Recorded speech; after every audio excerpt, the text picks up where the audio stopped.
Hey everyone, Dan Saavedra from MergeYourData here, and this is day 16 of the 90-day YouTube sprint on signal analytics. And today we're going to be going over a little marketing change that can drive some big results. So small changes, if we can pinpoint them correctly, will lead to big impact. We've talked about it in past videos with the Pareto principle. We're looking for those 20% of efforts that lead to 80% of results. And so that's what we're going to be honing in on here. Before we start, I am Dan Saavedra. I'm the founder of a signal analytics firm named MergeYourData. We find the data points that indicate whether or not a prospect is likely to buy or not buy, and then we feed those back into the CRM for your team to act on. I've been working in data for 12 years, from analyst position all the way up to an architect and a consultant, and now I'm here. Who this is relevant for. So marketing leadership plus the marketing team. If you're working with budgets, if you have big spend and you're expected to get big results from that big spend, then you're always answering to the ROI questions from leadership, seeing what marketing is actually leading to in terms of revenue. And as we know, it can be hard to pinpoint exactly those numbers for a lot of things, but there is a small area that we see a lot of in terms of poor performance that we can cut, not see any impact on revenue. Obviously, it's going to be specific to your business. You need to do the analysis to make sure that this is true before actually cutting anything. But for the businesses we work with, which are typically business to business type clients that have 50 to 150 or 200 employees, somewhere in that range, this is often a big area that we see a lot of wasted money on. And so with these teams, you'll see typically smaller headcounts. So maybe there's 2 or 3 in the marketing department. Maybe it goes up to 5 or 6. And so there's not a whole lot of collaboration and oversight sometimes in terms of which campaigns are actually working, how we're tying that back to the financial performance. And so this is why we're in this video. And so the biggest problem here is that there's oftentimes too much data, and it's not the right data, and it's all over the place. Marketers have a tough time pulling it together because you don't have access, or because you need some additional headcount and skills to pull it all together. Maybe you need an analyst or a data engineer in order to get all that data in one place and accurate. And so the problem is oftentimes too much. And even if it's not the problem that there's too much data, maybe you just know the data you need to get to, but you can't get it into your systems. And so this is what we see over and over again.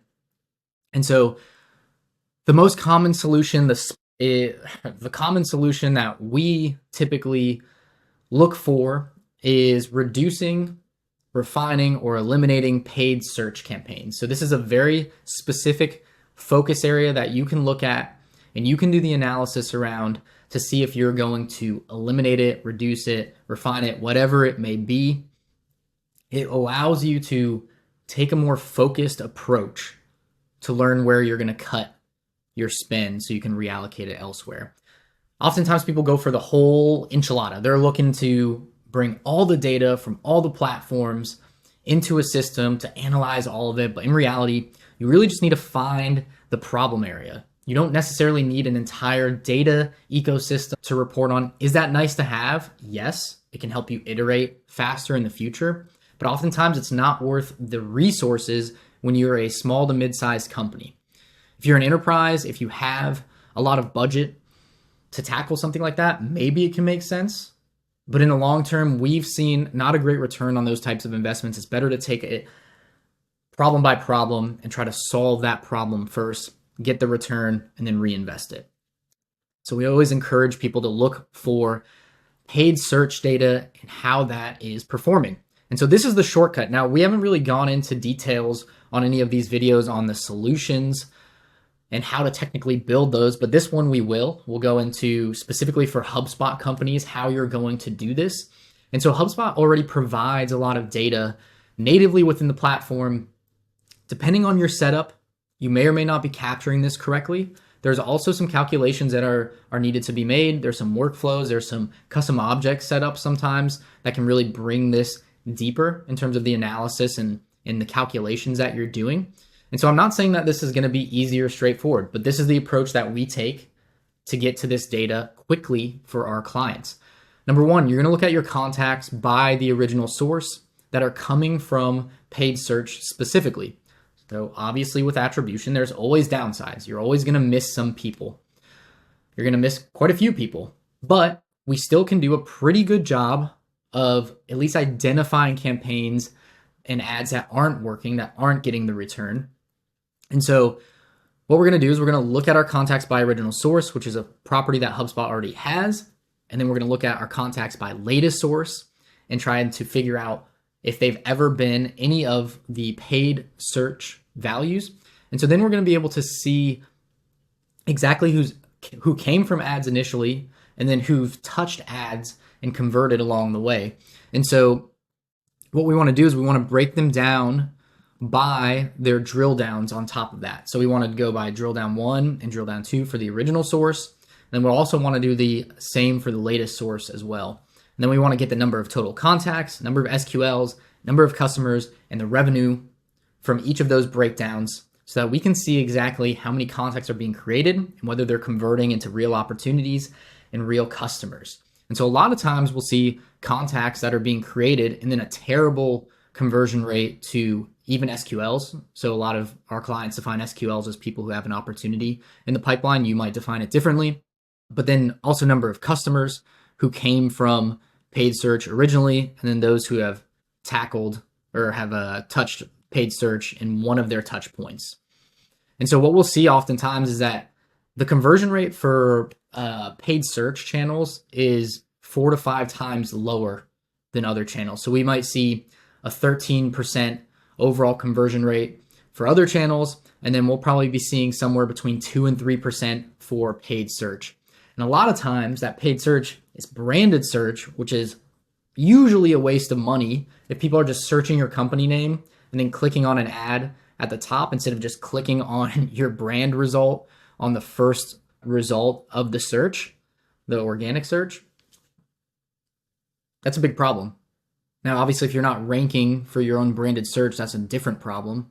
But if you're paying for people to see your website at the top, but they're searching for you anyways, and you would have shown up in the organic results, like, why are you paying for that? That's a huge waste of money. So we see a lot of campaigns that are doing that.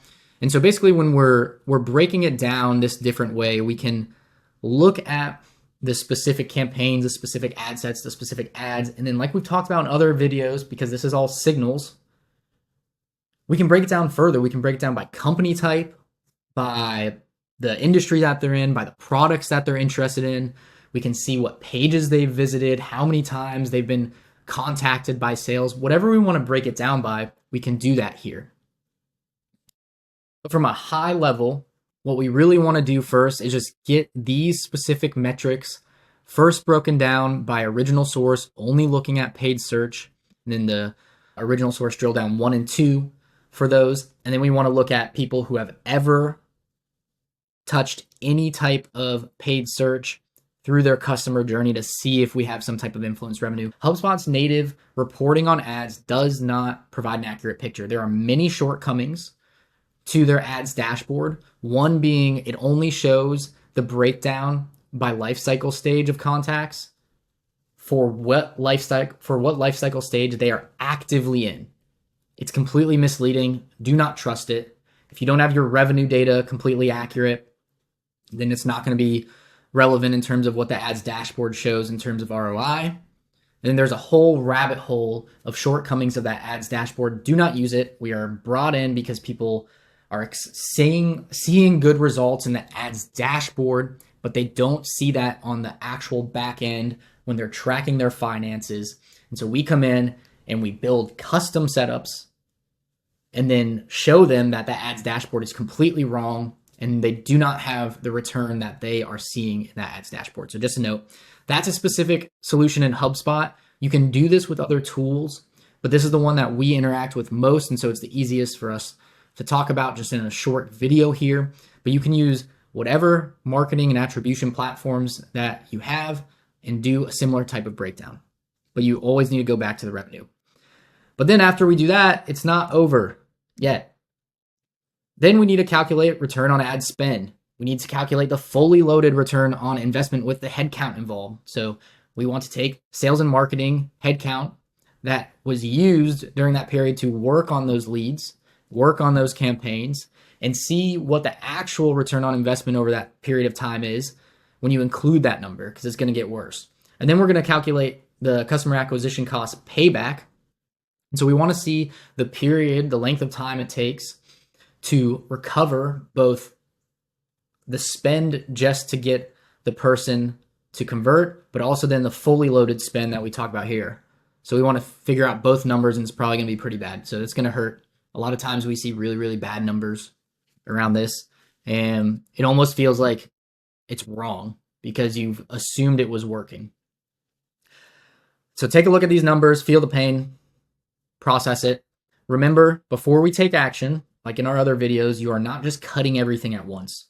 It's incremental. And so we're going to cut things incrementally. We're going to look at specific ads, specific ad sets, specific campaigns, and then we're going to cut one at a time, confirm that it doesn't actually affect revenue. And it'll take a little bit for a B2B company because your sales cycles are longer.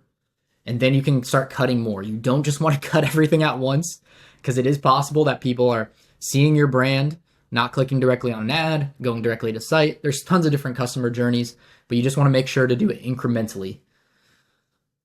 And then once we do that, now you can reallocate your budget. So find things that are working, 20% that are providing 20% of efforts that are providing 80% of results.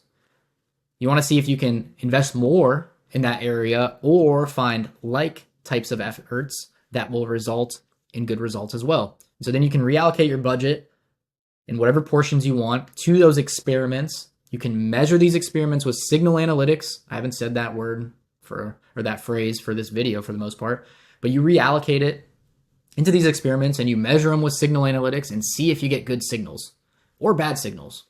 And then you either up the investment or you go to a new experiment. So that's what you do. So that's it for this video.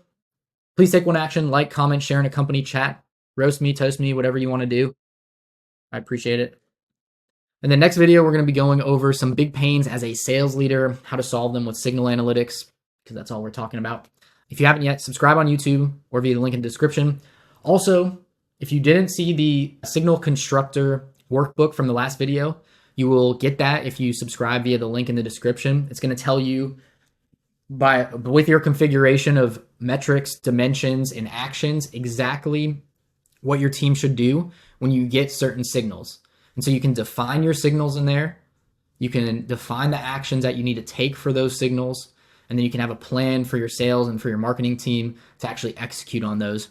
So signals aren't just fun numbers to put on a dashboard. It's actually linked back to action. So you have to go and do something with it. I'm Dan Saavedra from MergeYourData. Thanks for watching.